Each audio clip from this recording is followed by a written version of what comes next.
Welcome, friends. This lodge, as well as many others all around the world, meet on Sundays. The aim, purpose, and teaching is the same in all of the lodges, even though each lodge is independent in its management. It has no bylaws or officers, so all of the work done is charitable donation in the sense of money, time, and effort. And the policy of this lodge is devotion to the cause of Theosophy, and it is loyal to the founders of the Theosophical movement and does not concern itself with dissensions or differences of individual opinion. The modern Theosophical movement of the 19th century has truly changed the thought process of the world. The mind is open to many possibilities, and this was the purpose in bringing it, so that humanity would understand the scope of natural inherent powers in itself, that perfectibility is possible, and that we are one family, humanity is one family, and we are all interconnected, and that brings about moral behavior, which is the core of each human heart, as well as that of the universe. This is a universe of justice, and we're told that the strict justice actually rules the world. So whatever it is that we say or do or think has its opposite reaction. It brings it to us, and also it is merciful in the sense that we're given an opportunity to correct our errors and bring back harmony wherever we had disharmonized it. Today's talk is on the Paramitas, and the reading comes from the Bhavagad-Gita, where Krishna is informing Arjuna. This divine discipline, Arjuna, is not to be attained by the man who eateth more than enough or too little, nor by him who hath a habit of sleeping much, nor by him who is given to overwatching. The meditation which destroyeth pain is produced in him who is moderate in eating and in recreation, of moderate exertion in his actions, and regulated in sleeping and waking. When the man, so living, centers his heart in the true self, and is exempt from attachment to all desires, he is said to have attained to yoga. So now we will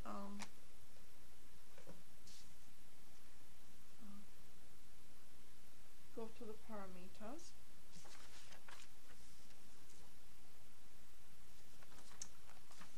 In the last talk we had discussed the divine virtues. We had put on the board a parabola of this shape, and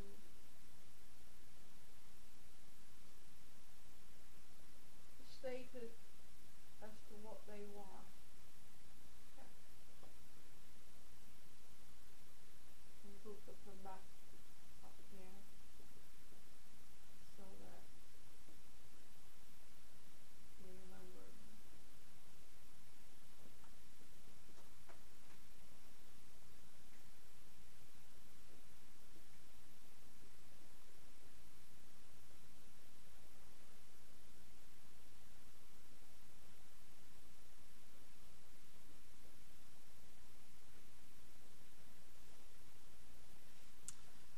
We had talked about three images, and the first of these is the wheel of life that presents the state of conditioned existence. The second image we talked about was that of Buddhahood, that of Buddha, which is complete perfection and enlightenment. And then the path, or the bridge, that takes us from conditioned to unconditioned. And then we talked about the path as a bridge, that we can traverse this path, which is internal to each human being, through meditation. Dhyana, Patanjali's yoga aphorisms cover that. And then the other one we talked about was virtues, or the Paramita path. And this is what we are going to be talking about today. Dhyana or Dhyana and Prajna is a pair. Shila and Dhyana is another. Kshanti and Viraga being the third. And Viraga is the fourth. And we had described them as perfection of giving is Dhyana, perfection of morality is Shila, perfection of patience is Kshanti, perfection of detachment is Viraga, and perfection of the spiritual courage is Viraga. And meditation, perfection of meditation is Dhyana, and perfection of wisdom then enables us to do tremendous good in the world is Prajna. Why should we talk about the virtues? Well, when we look at the world religions, every one of them talk about charity. And we are faced at the entrance of the spiritual path with this proposition that the aspirant practice Dhyana or charity. So this key then is the key of charity and love immortal, Dhyana or Dhyana. So the Gita also mentions charity, which is Dhyana, tapas, mortification, and yajna, sacrifice. All these three are included in charity. Charity or love is referred to in Christianity. Saint Paul, in his epistle to the Corinthians, states, quote, "Though I speak with the tongues of men and of angels, and have not charity, I am become a sounding brass or a tinkling cymbal. And though I have all faith, so that I could remove mountains, and have not charity, I am nothing." Water. In one sense, then, it is easy to practice Dhyana or Dhyana as the next step from our natural goodness. And once we are established in Dhyana or charity or giving, no rules are necessary. But until such time then, suggestions are made. So when we learn to love others as we love ourselves, then we would do the right thing by them. We don't need any rules for it. For instance, a mother knows how much milk to give the baby, and when the baby is full, she doesn't give extra milk, but when the baby wants it, she gives it. So she abstains it or she provides it. It's the same rule in all aspects of our lives. And Mr. Vadia says that all human beings have a seed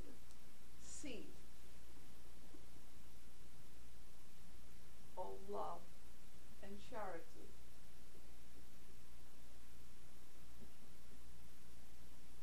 Seed. And this seed is sown in all of us because the core of our being is love. Without love, we're not going anywhere. Love opens all doors.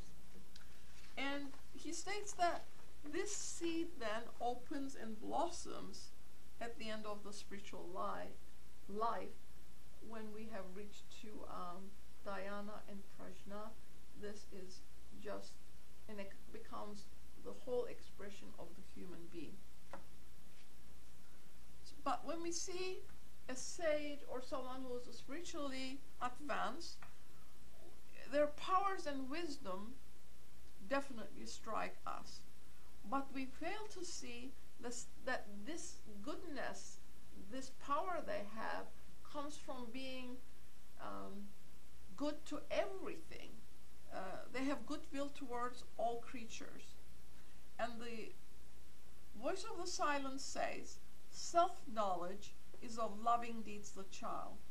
So then, armed with the key of charity, love, tender mercy, thou art secure, it says, before the gate of Dhyana, the gate that standeth at the entrance of the path.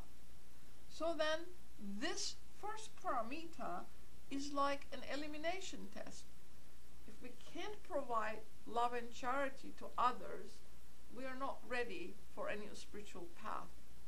Love and charity is a natural part of a human being, and once it is expressed, it then gathers a strength. So when we meet someone in pain or suffering, we should never say, oh, it's their karma. Oh, I'm so glad it wasn't me. Because that means we're not identifying with the other as being part of ourselves. And if there is this intercommunication and interdependence upon human beings, then that expression is not appropriate, and we need to be able to identify with the sufferer and do as much as we can for them. So the called and the egoists, then, the spiritual path is closed for them. In the voice of the silence, HPB gives the imagery of the woods. And we all know that when we walk in a dark forest with no light and a lot of trees, it's kind of scary. And also, we know that there are a lot of animals in our path, and we're very cautious about it. But suddenly, when we come on a sunny glade, a patch of light, that scary feeling lifts away, and we kind of feel joyous and we feel relief. So our consciousness, everyday consciousness, is just like that. It is muddled, and so sorrows and complications are the dark forests of our nature. But Dhyana is a state of the mind, actually, and it is that sunny glade. And everyone experiences this in their lives. So long as we have revenge, enmity, anger towards another person, our minds are closed and it remains agitated and turbulent. But as soon as we forgive and forget, that peacefulness returns to us. So, this state of mind is compared with Amitabha's paradise, a human being and its consciousness being in the state of Dhyana represents purity and clarity of Amitabha Buddha's consciousness. So then, charity towards infirmities of human nature is the most important form of Dhyana. HPV says we should not believe in the evil of another unless we are given undeniable proof. Even then, we are told charity towards weaknesses of human nature is essential, because to err, to make mistakes is human, but to forgive is divine. So when we genuinely forgive another, then we lessen the baggage of ourselves and remove the negativity out of ourselves. When we forgive others, we actually heal ourselves. Then spiritual growth actually depends on our ability to quickly forget and forgive the harm and not being judgmental. Today's culture is very different than the 19th century one, in the sense that we have become grasping and a society that keeps things for itself. Above and normal desires, actually, craving dominates.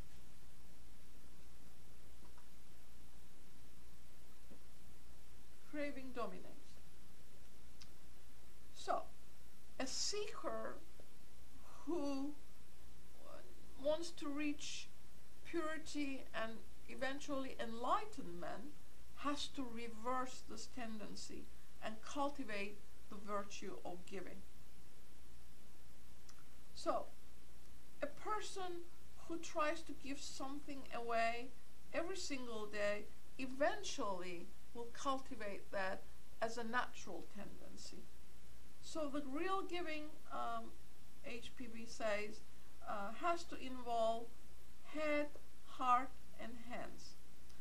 This is a statement from Walt Whitman, who says, "I do not give lectures or a little charity. When I give myself." So it is very important, according to HPB, to get involved, to give it personally and wholeheartedly.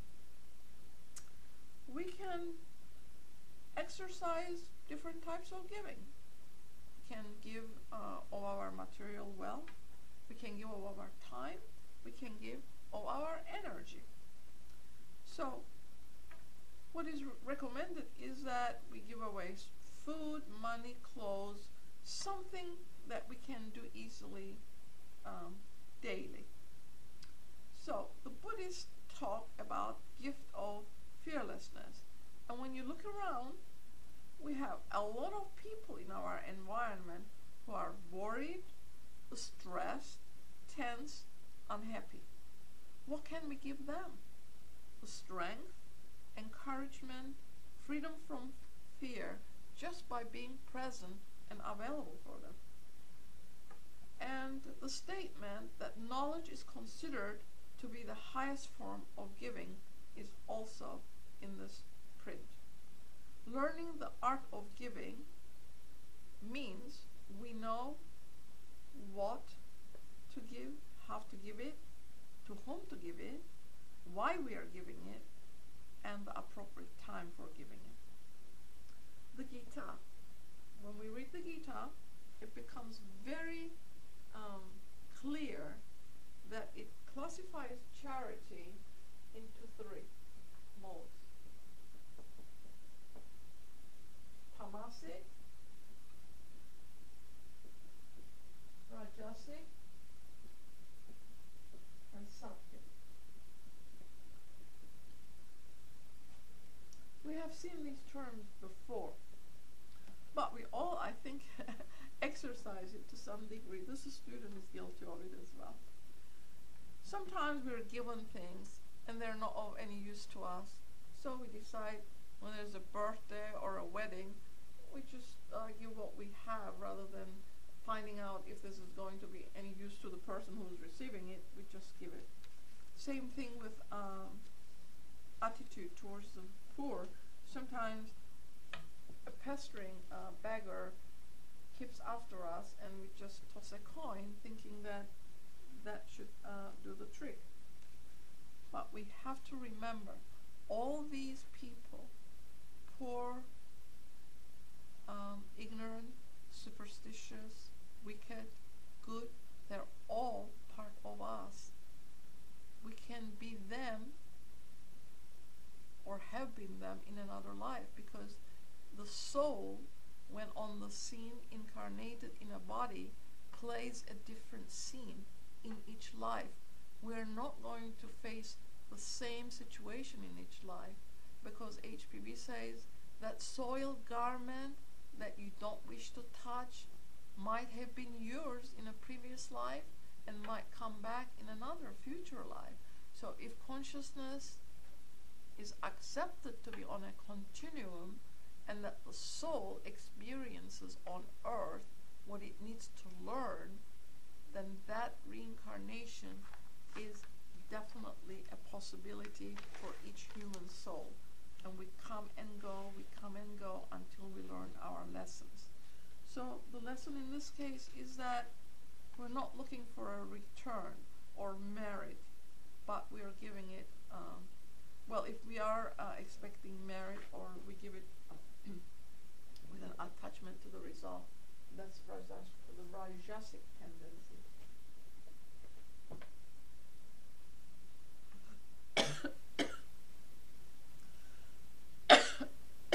Sattvic then, excuse me, is giving without expectation to the proper person and at the right time and wholeheartedly. Even though it looks easy to do, sattvic giving calls for discrimination and discernment. Sometimes if we give indiscriminately, we might make the recipient a lazy person, and they might expect more of us, more from us. So giving towards others has to be gauged so that the result of it is creation of self-dependent individuals. So this giving then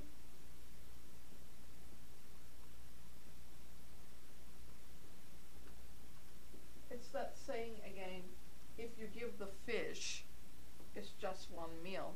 But if you teach the people to fish, or if you teach them how to cultivate the land, then they will raise their own corn rather than you giving the corn, because that's just one meal. That's a similar statement to that one. And we cannot always give personally. So when we give through a third party, it is really necessary to find out where that money is going. Is it really going to the people who need it? Sometimes we do charity thinking that it goes to the right place, but most of the time it does not. So this is from HBB. It's in the key of Theosophy. Our giving must not only evoke gratitude, but kindle the spirit of giving in the receiver. Quotation. The theosophical ideas of charity mean personal exertion for others, personal mercy and kindness, personal interest in the welfare of those who suffer, personal sympathy, forethought and assistance in their troubles or needs. We believe in giving to the money 1,000-fold greater power and effectiveness by our personal contact and sympathy with those who need it. We believe in relieving the starvation of the soul as much, if not more, than emptiness of the stomach. For gratitude does more good to the man who feels it than to him for whom it is felt. This is on page 242 in the Key of Theosophy. So the best and highest giving then involves sacrifice. Perhaps we're willing to share material things out of the surplus we have, or that we extend a sympathetic ear towards someone who wants to share their troubles with us, because our circumstances are good. But what happens when our circumstances are not smooth and our needs conflict with the needs of the other people? When we are inconvenienced in giving, that is sacrificial giving. And a quotation, there are those who have little and give it all. These are the believers in life and the bounty of life, and their coffer is never empty, it is said. Dhyana then, as the transcendental virtue, is taken to be synonymous with immortal love. God is love. Charity or love always starts with those we know in our home, but it needs to expand to our community, and then to our nation, and then to humanity, the whole world. So this charity would be given easier if we did not consider ourselves separate from one another.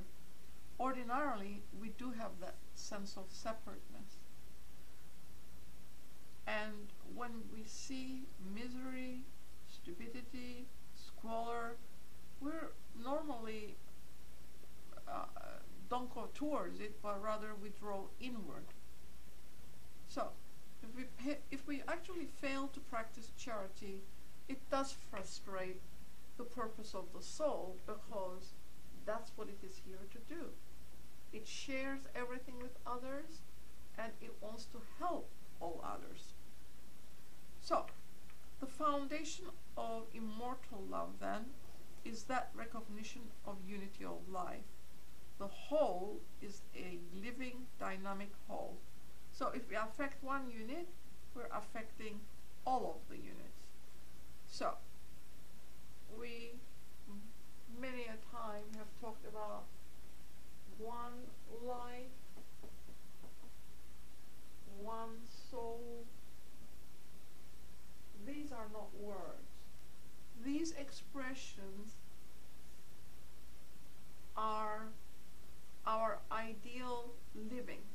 And if we perceive the unity of all, the expression that comes from our inner life would be consideration of the other more than myself. Not perhaps we start with evenness, but once you understand that that self is part of you, then you would consider their need first. So we cannot ignore anyone, condemn anyone, scorn anyone, because we are all living in this one life. We're all part of this one life.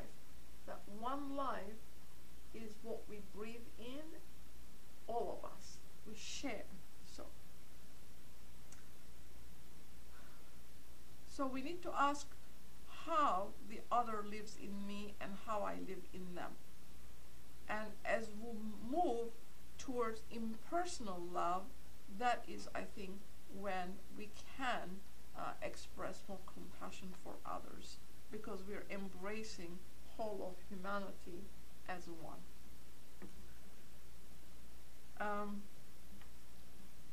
This article mentioned 4 different kinds of love. One is affection, the second is friendship, the third is eros, and fourth is charity.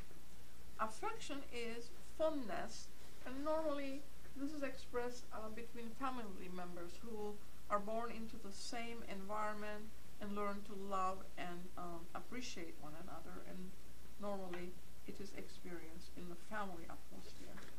Friendship is a strong bond existing between people who normally share a common interest, and of course friendship is not for one lifetime. It is across time and space, because once that friendship is established, it really does not go anywhere else. It's there. And David and Jonathan were true friends in the Bible, and it is stated that that kind of friendship is almost lost these days. And eros, of course, is the love of being in love or loving someone. And the fourth one is this expression that of a child for the mother would be a need love, and the mother's expression of love towards the baby would be a gift love. So the highest does not stand without the lowest. As we learn to become more impersonal, the need love and the gift love gradually transform into unconditional love, which is agape. I'll put that word here.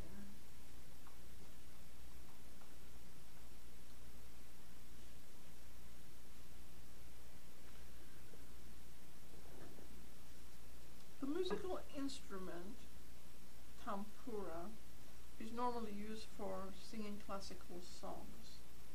And at the beginning of whatever it is that is going to be played and sung on the instrument, it is adjusted. This string instrument is adjusted. The sa is adjusted.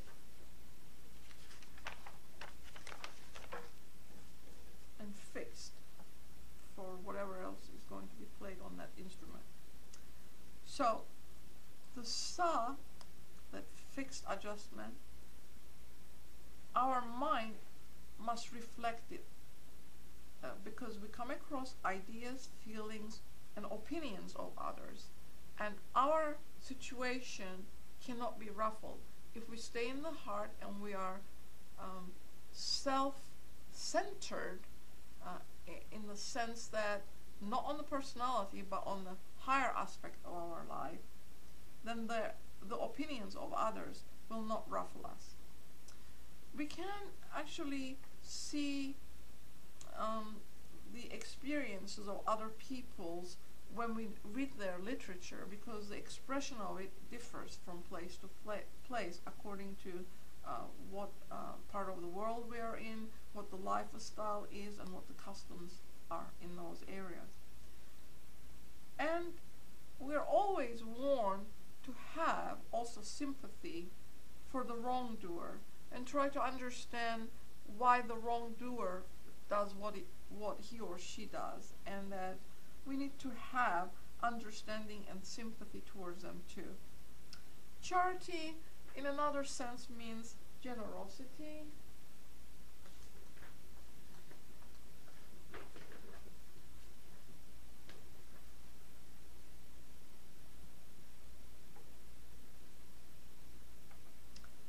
And it is the opposite of avarice, which is it's one of the deadly sins, and I think it was covered before. Let's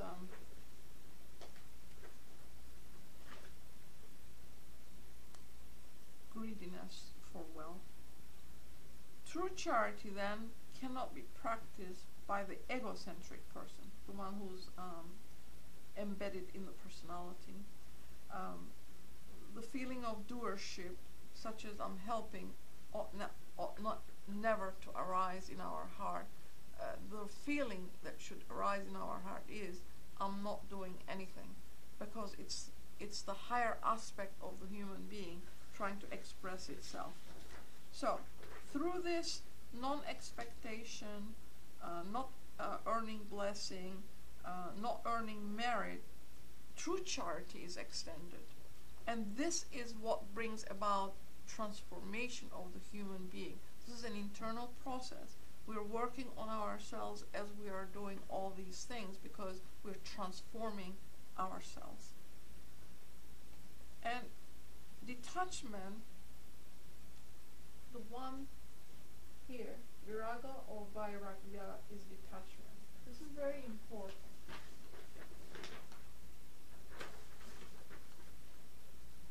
Detachment is very important, because Gita says, the Bhagavad-Gita says, that self-identifying attachment to children, spouse, household, wife is detrimental to our well-being.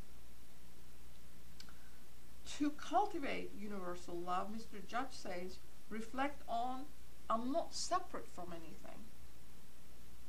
I am my friends. I am my enemies. I am the poor and the wicked. I'm the ignorant.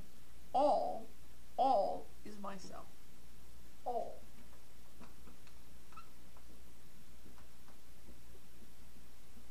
We can't say we are connected. We can't say we are interconnected, we are interdependent, and then not act that way. We are all one.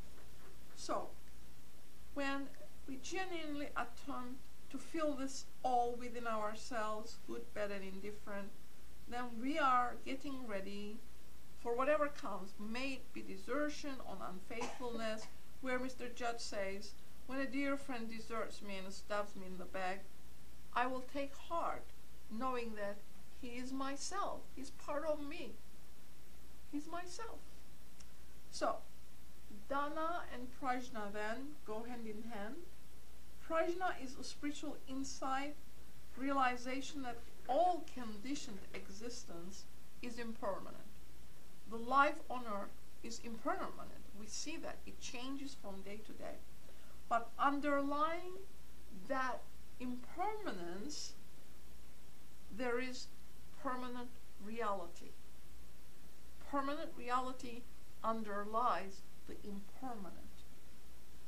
There is no such thing as separateness. We just look that way because we are individuals. So this insight that the conditioned existence is impermanent, and the unconditioned existence, which is perfection of the human soul, which is the ideal on earth, this is what humanity is going towards, is permanent. That underlying reality is permanent, and that we are not separate. This insight then makes possible transformation of mere emotional love into compassion, or love which is combined with knowledge and understanding. And on the other side of the coin then, this impersonal love and the altruistic feelings we feel for others develop intuitive perception. So we will stop here, and there will be another talk on Shila, and we'll continue on with it until we cover all of it. Now we will open platform for questions. So you are corresponding Dhyana and Prajna, so your next talks will be corresponding Shila and Dhyana and so forth? Yeah. Okay. Viraga, this student is thinking about the Buddha, the middle way that the Buddha advocated. Mm-hmm. And is it incorrect to think of Viraga sort of that way? So this is the balance of all this? Yeah, without detachment, none of the other paramitas would be of any value, because detachment enables one to see and perceive correctly. When we're attached, our emotions work on us. But when you learn to control the emotion, you're using your reasoning powers in conjunction with your heart that love and kindness to others. If you consider the other as part of yourself, are you able to hurt them? If you consider the other as part of yourself, would you not extend a helping hand? Just like the mother doing what is correct and right for her baby. She instinctively, internally knows what to do, how much milk to give, and when the baby is not quite well, she senses it. The mother senses it. So when we care for the other, this intuitive power is cultivated. The intuitive power is cultivated. And when we learn to detach, what exactly does that mean? Detachment enables us to attach our concentration on what? This is another talk, but I'll mention it. Compassion. Without this detachment, we cannot exercise universal love and harmony and charity. So it is necessary to cultivate it. It's very tough for human beings who have been for many, many lifetimes practicing self-righteousness, self-importance. All our abilities are concentrated on self, the personality. Now, even those who are trying to cultivate the higher qualities in themselves, that self is still there. So we need to learn how to deal with it. We need to learn how to control our emotions. We need to become self-centered in the core of the heart so that we cannot be moved, flip-flopping everywhere, because self-centeredness is important in altruism. And this is enabled by detachment. Detachment is necessary, otherwise our emotions will pull us into situations that we do not wish to go to. So you're detaching from self-detachment, self-attachment, but you are moving towards compassion for all. So that's the mother of all paramitas. And once that is activated in your heart, it slowly coordinates all of the activities of the human soul. So that's why they tell us work with these three, because each one is also attached to its higher type. As we work with this, Prajna is activated. As we work with Shila, which is what? We just gave it. Morality. Sorry? Morality. Perfectional morality. Uh-huh. Yeah. Perfectional morality. Meditation is effective. Your meditation and morality go together, because if you're a moral human being, your actions, your thoughts, and your speech will exhibit that in your everyday life. So Shila and Dhyana, perfection of meditation, which is samadhi, which is one-pointedness. One-pointedness means that we can now perceive the higher in ourselves, that it's not a just philosophical ideology, but that the perception of it has entered into the human heart. And then Kshanti, patience. Without patience, nothing can be achieved. And that is connected to Viraga, which is a spiritual energy. Without a spiritual energy, where would we go? Nowhere. What does the Gita say? It goes out and cuts all difficulty asunder. Rise, stand up, and be counted, is what Arjuna recommended to Arjuna. Stand up, be counted. Because once you have that energy, it goes out and cuts all your difficulties. Because then the soul is living with that inner energy, and it comes through and shows you the way how to do things. It doesn't tell you what to do, but it definitely shows you what not to do. So once that comes to our aid, we have this unlimited energy because it's there. We just have to tap into it. So all these are connected, but Viraga, all of it is connected to it because its higher aspect is compassion absolute. So that's the mother of all the paramitas, or the virtues. So it is important to understand it. It is important to practice it as best we can, because as we practice it, more becomes available to us. We are not expected to go out and do great things. We're expected to do the small steps at a time. That's how the human soul grows, by learning, by expanding its consciousness to include others in a enlarging circle. So as we become larger, then more and more is included in it. We can access more.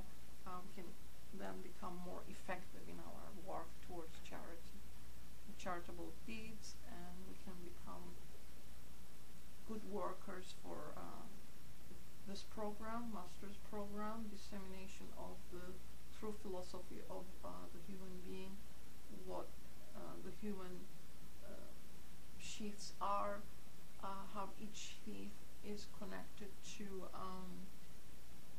well-being of the whole, and how we can learn to control ourselves, our emotions, and enable our inner life to guide us in doing works.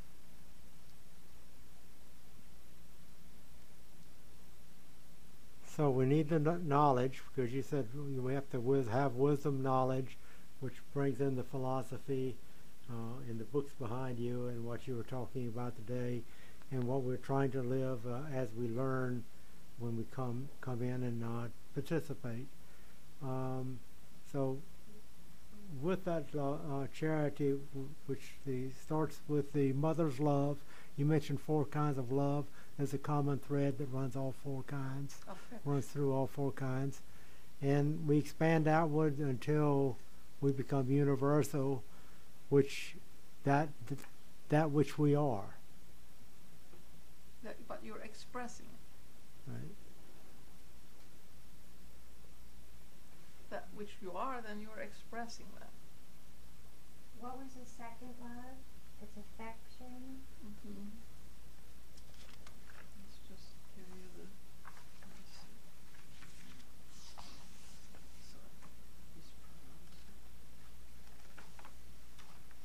Friendship. Affection, friendship, then being in love, which is eros, and then the 4th one is charity. If love or need love. Yeah. So, they're saying that the highest and the lowest are interconnected also. You cannot practice one without affecting all the others, can you? How can you show affection and not also be friend? Some people say, my sister is my best friend, correct? So it doesn't mean that they're all separate from one another. It's a mixture of all of them, probably most of the time. Our friendship and affection and charity sometimes go together. And some people say, my husband is my best friend, because they have formed this close bond and they're friends. And sometimes marriage is based on friendship at the beginning, and then it blossoms into other things. So that love and kindness is there at the beginning. So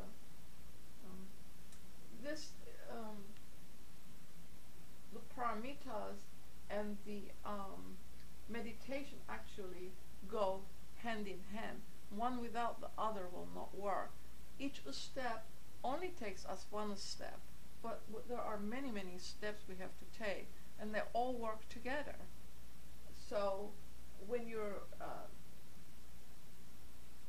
doing charity and expressing love, there's a morality in that too, because the moral action is learning to discern the correct behavior and express this charity impersonally, because that statement, I'm not doing anything, has to be there all the time, because if you get attached to the end result, it won't bring transformation about.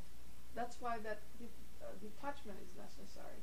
And harmony, patience, Shila is also harmony, patience, Kshanti is patience. Patience is the most important, perhaps, because the master, in one of the stories, says, without patience, you're not going anywhere.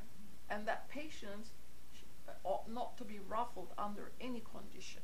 That you can be involved in a lot of situations, you can be in the world, but you don't have to be of the world. You can still stay in that quiet, calm heart center, and that's when you can do more and perhaps better work, if you don't get ruffled by other people's condition. If you get ruffled with them, how are you going to extend help to them? How would you know what would be the right thing to do for them? Because emotions is not where we need to be. Reasoning is where we need to be. Reason and heart cultivation. We have to have an intelligent heart and a compassionate head. When those two work together, then we become unstoppable. We know what to do in situations that are difficult. Okay, next week's topic is on states after death, I believe. Yes. And we remember the November 14th meeting at the Silver Spring Library. The announcement is up on the board, bottom right side. We have plenty more announcements on the other side. We're passing out to the libraries right now, and otherwise trying to let people know that we will be meeting there at 11:30 on the 14th of November. So anyone wishing to take some flyers, 14th, take them to a library, please do so. It's November 14th. It's at 11:30 at Silver Spring Library. It is also on our website. Correct. The information is on the web. Now, our new program's on the website too. And next Sunday afternoon, we'll also be continuing our study of Living the Life by Mr. Wadia. Thank you for joining us.